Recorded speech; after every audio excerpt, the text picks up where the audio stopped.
So a true practitioner. It's not just for those who have left home, but also for those at home, no exceptions. Life must be simple and frugal to have blessings.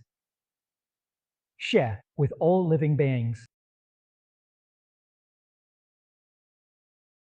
Your blessings are true blessings. The blessings of Shakyamuni Buddha are infinite and boundless, shared with all living beings.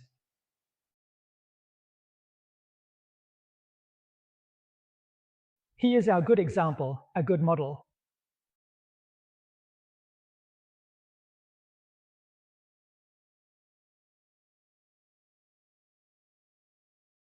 Good place practice. It's a bodhisattva vow. Which Buddha mountains? Lay bodhisattvas. Lay bodhisattvas invite monastic bodhisattvas to the place of practice to teach and expound the Dharma. Monastic bodhisattvas do not see Chang'an. Don't we often advocate? Delve deeply into one method. Be specialized. If monastic bodhisattvas still have to manage these affairs, how can they have the mind for the administrative affairs of the place of practice? To study the teachings. How can they deliver the teachings well? This matter requires division of labor. Need to grasp the principle. Don't let monastics handle these administrative tasks. Let them focus on studying the teachings to propagate the Dharma. Now the Dharma is declining in the world. There are many people in the world who have serious misunderstandings about the Dharma. What's the reason? No one is explaining it.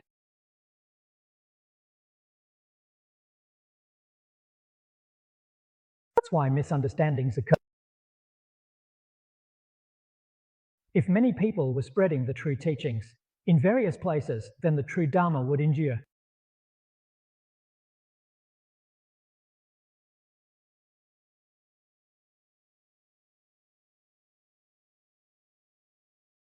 This relies on lay practitioners protecting the bodhisattva path.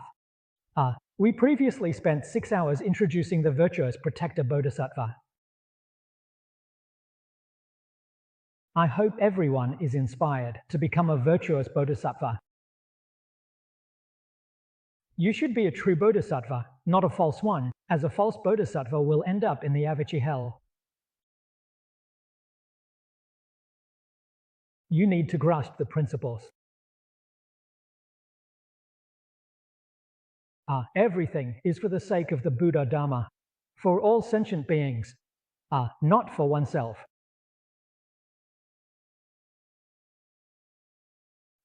Over the years, I have encountered people who falsely use my name to solicit donations, are claiming that Master Jinkong was setting up a scholarship, are going everywhere to solicit donations. Not a single cent of the money collected was given to me. Where did it go? They are definitely heading to the lowest hell. Where is the emptiness going? Even without tickets, they go everywhere to solicit donations. After collecting, it all disappears like smoke. They are all engaging in hellish activities. I have mentioned in the past, there are records in writing. In my entire life, I have never asked anyone for a single cent. If anyone uses my name, any claims or statements made in my name are completely false. You must not be deceived by others. If you deceived, I'll be on the side laughing.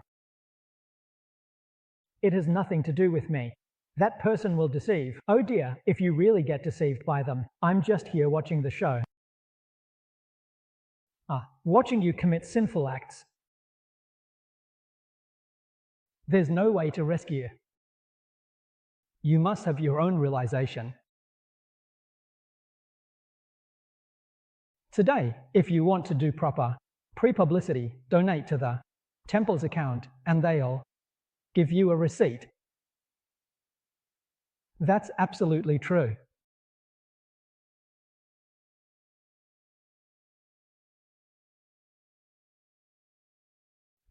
There are indeed people who deceive others under false pretenses. We must be everywhere. Be cautious and don't be fooled. All know I study Buddhism. Shakyamuni Buddha never sought support from anyone. In the past, we also had 2 small temples in Taiwan. The small temples didn't have gardens. They naturally came to be. In US, we had a very small house in a very residential area. It was donated by a layperson, but there was a bank loan on it. He only paid the first installment and we had to pay the rest ourselves. This matter was found out by elder layperson Xie Jingshan. Like the elder layperson, he found a patron.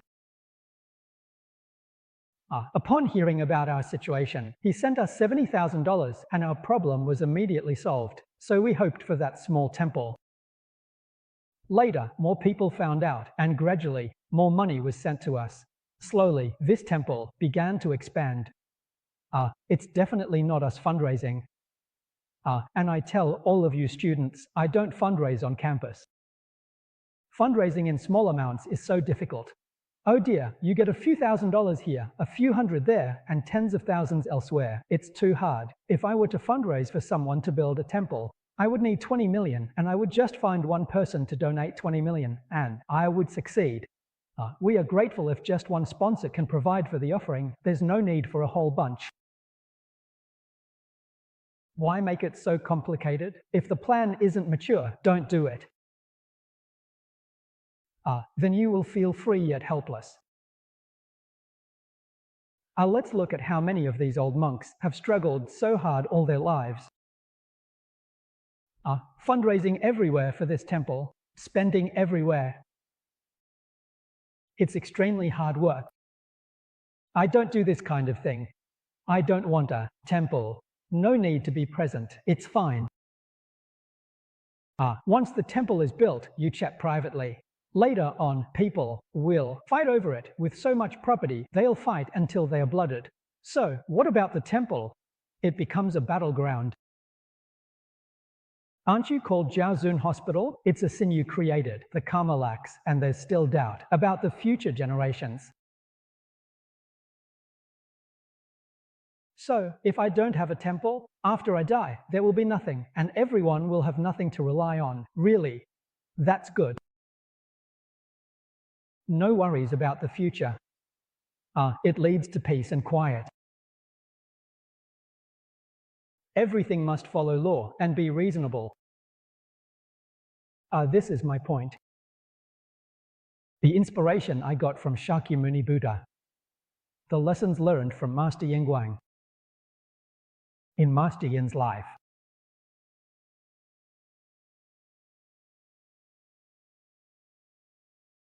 Didn't take disciples. He didn't serve ab. From the moment I started practicing Buddhism, I swore to follow his example. So now you know that many people who claim to have become monks under me, that's not true. It's not real. Who did they become monks under? They became monks under director. They didn't become monks under me. They just used my name for their ordination.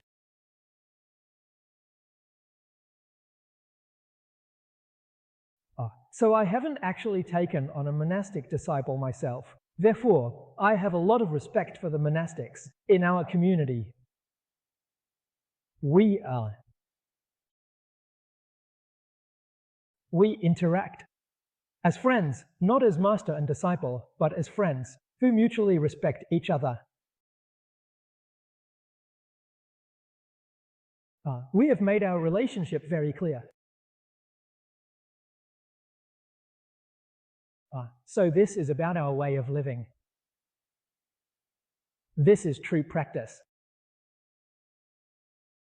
You need to understand how to properly recite the Buddha's name. The Buddha recitation hall is open. How many times have I told everyone? A Buddha recitation hall has Buddhas and Bodhisattvas reciting inside.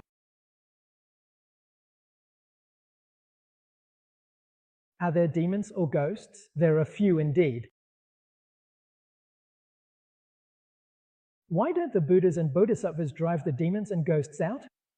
The Buddhas and Bodhisattvas are compassionate and hope that the demons and ghosts will turn over a new leaf.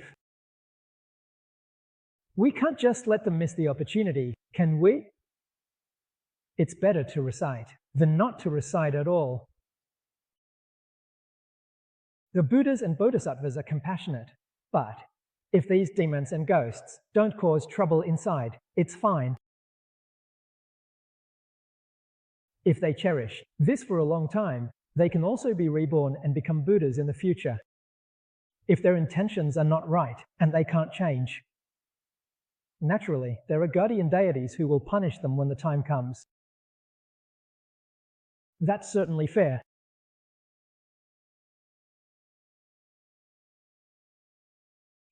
So we need to think about eliminating our own karmic obstacles.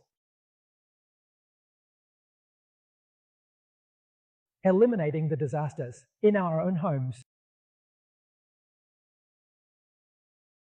And even helping this world to eliminate some of the disasters of all beings. The only method is to chant Buddha. Reciting Buddha's name essential. So 3 karmas of body, speech, mind resonate with Buddha. What is Buddha? Buddha is this Sutra of infinite life. This infinite life sutra is summarized by the title: Purity, Equality, and Enlightenment. I add sincerity at the beginning and compassion at the end.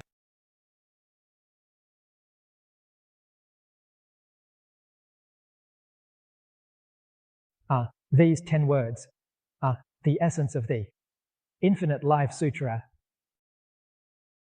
They represent the core meaning of the Infinite Life Sutra. We must believe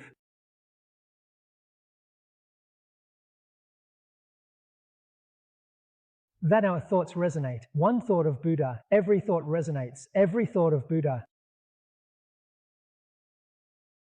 Unified motivation. Response. Speech and actions should also correspond.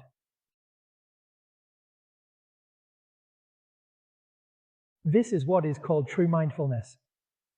It's definitely not just lip service. That mindfulness is useless, as the ancient virtuous once said, shouting till your throat is hoarse is in vain.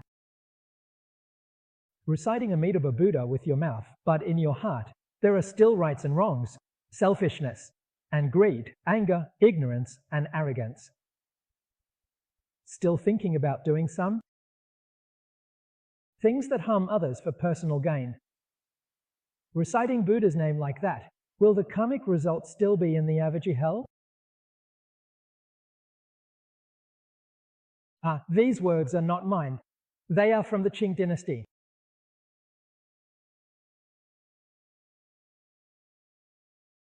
Said by Master Guanding during the Qianlong period.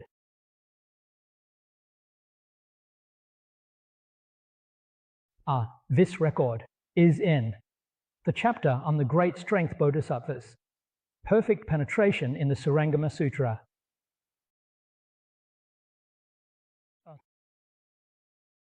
He concluded, 100 karmic results reciting Buddha's name. Reciting the Buddha's name saves from Avachi hell. In my early years, I studied under the lay Buddhist elder Li Bingnan.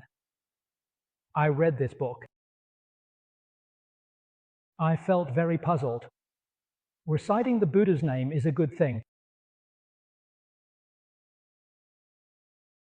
How could one end up in hell? How could reciting Buddha's name lead to hell? I consulted Teacher Li. I showed this book to Teacher Li. Teacher Li said this issue is a big issue. I won't explain it to you. I'll explain it to the public during a lecture. Why does reciting the Buddha's name lead to the Avachi hell? Reciting Amitabha Buddha. In their hearts, their thoughts and actions are not in accordance with the Dharma. It's all greed and self-interest. Harming sentient beings. Harming the Dharma. Doing these things. They say the Buddha's name, they will still end up in hell. So the conclusion drawn by Master Guanding is something we should be very cautious about.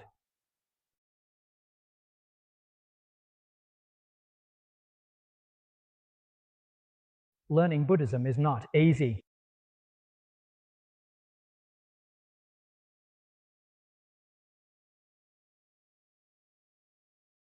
The world-honored one in the Ananda asks the Buddha for guidance sutra.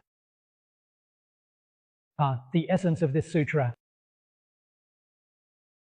It is quite clear that the Buddha is the Bodhisattva who reveres and contemplates the Buddha, which is what we refer to today as studying Buddhism. Is studying Buddhism ultimately good or not? Auspicious or inauspicious? Is auspicious good? Is inauspicious bad? Is studying Buddhism ultimately good or not? Shakyamuni Buddha answers this question for us. This sutra belongs to the Hinayana teachings. 2 Buddhas, the first sentence.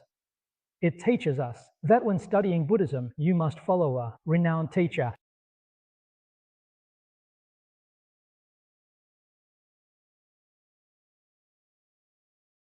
This is the key to our success or failure in life. A renowned teacher is not someone with a big reputation or high fame. That's useless. Renowned is bright or illuminated. Not renowned or as in famous, but bright or as in illuminated.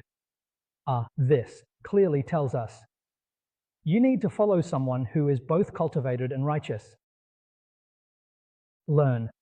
If you find such a good teacher and stay close to them, you will achieve success. It's hard to find a cultivated, righteous person.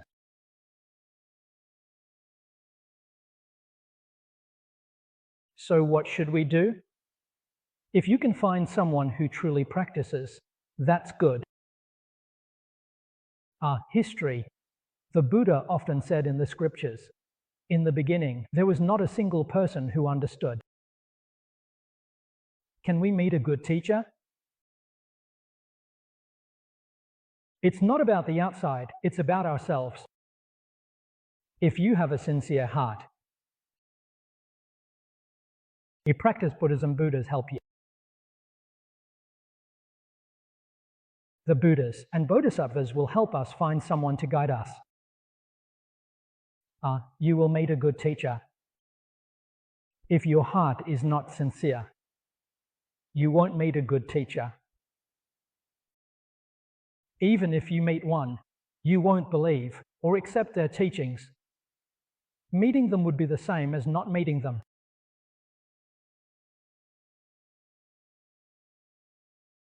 So, it's up to you.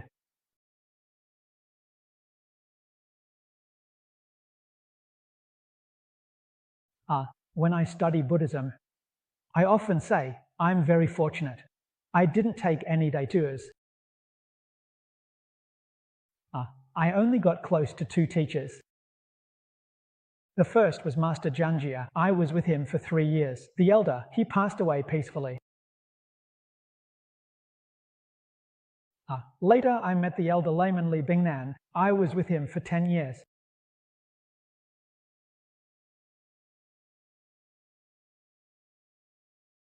We must truly want to achieve success. This principle must be understood. Get close to one teacher. Study one Dharma door. Focus on one path. With long-term immersion and practice, you will become enlightened.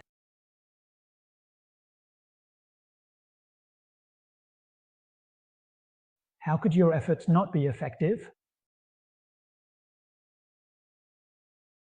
Then why do we see some people who have been studying for decades? Yet their efforts are still ineffective. If you observe carefully, they study too much, too diversely, too chaotically. They don't even know the reason themselves.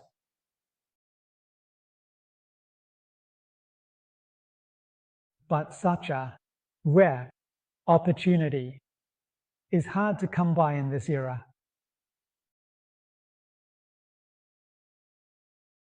I might be the last one. There might not be any more after me. There is no way I could use the method used by Teacher Li or Master Zhang. Guide the public. It's impossible.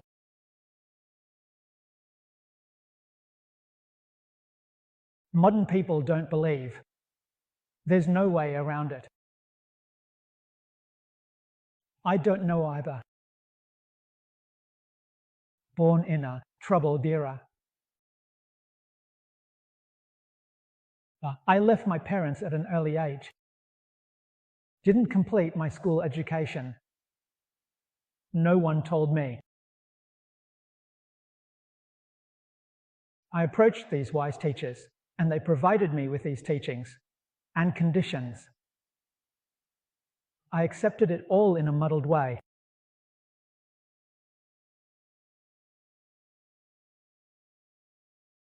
I was close to 3 teachers. Some used hints, some spoke directly. That means you're told to only listen to one teacher. Except for the 4th teacher, you're not allowed to listen to any other monks or great masters giving lectures.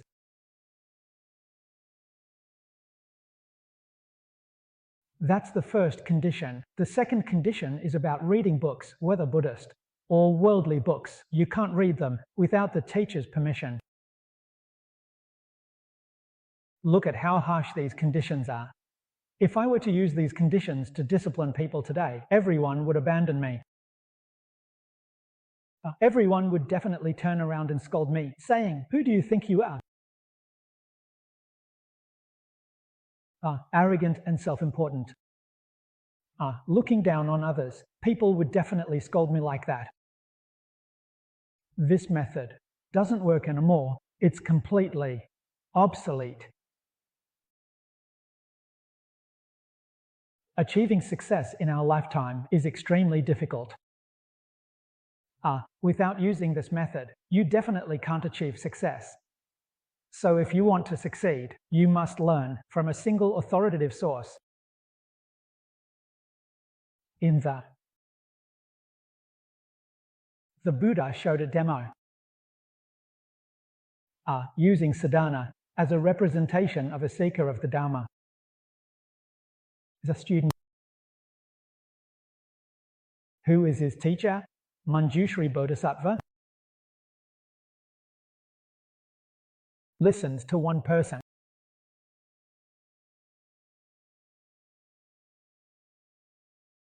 In the assembly of Manjushri Bodhisattva, he attained 3 things: gained wisdom, achieve a fundamental cure, At this point, you can graduate. You can leave the teacher. You can learn from the public outside. You can listen to anyone and hear anyone speak. The teacher allows it. Why? Because the foundation is solid. You have the ability to discern. We strive to have the ability to distinguish between good and evil, and to distinguish right from wrong. Good and evil, benefits and harms. You have this ability, this wisdom, so the teacher no longer restricts you. Then you're allowed to go out study.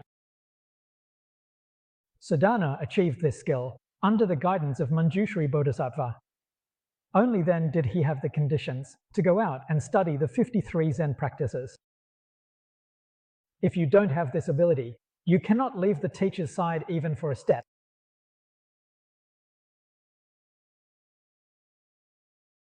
If you have this ability, the teacher will definitely let you go, won't keep you even a day longer. Keeping you longer would be doing you a disservice. If you don't have this ability and want to go out to study, the teacher will definitely forbid it, not to harm you.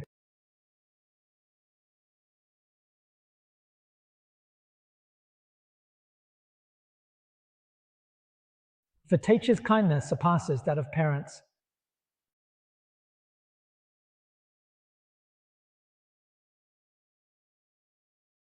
We need to understand and be clear about this principle.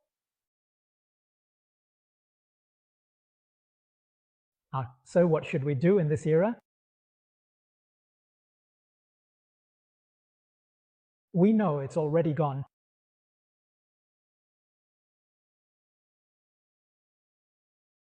Therefore, during our lectures,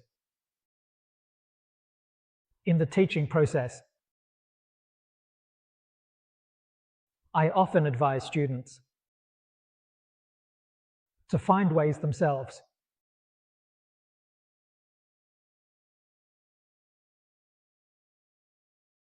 At present, we can't find a teacher. We should look to the ancients. It's still possible to find a teacher among the ancients. It can also be successful.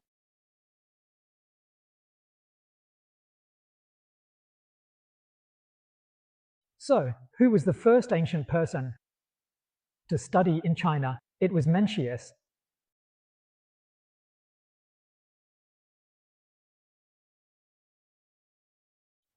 Mencius was a very intelligent person. He wanted to learn from Confucius. Confucius had already passed away. Confucius's writings still exist. He read Confucius's books. If there were things he didn't understand, he would ask Confucius's students for guidance. Taking Confucius as his teacher, some people study Confucius. It truly is a form of learning. Through constant practice and cultivation, he succeeded. That's why the Chinese call Confucius the great sage and teacher, and Mencius the second sage. This was the first instance in Chinese history of taking an ancient as teacher. He set a very good example for us. Later in China,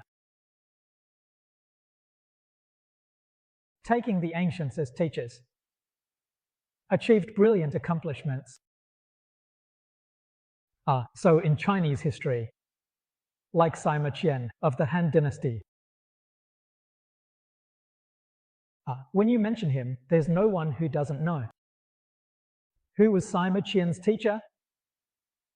Zhuo Quming, who was from the same era as Confucius. Then we understand how he learned.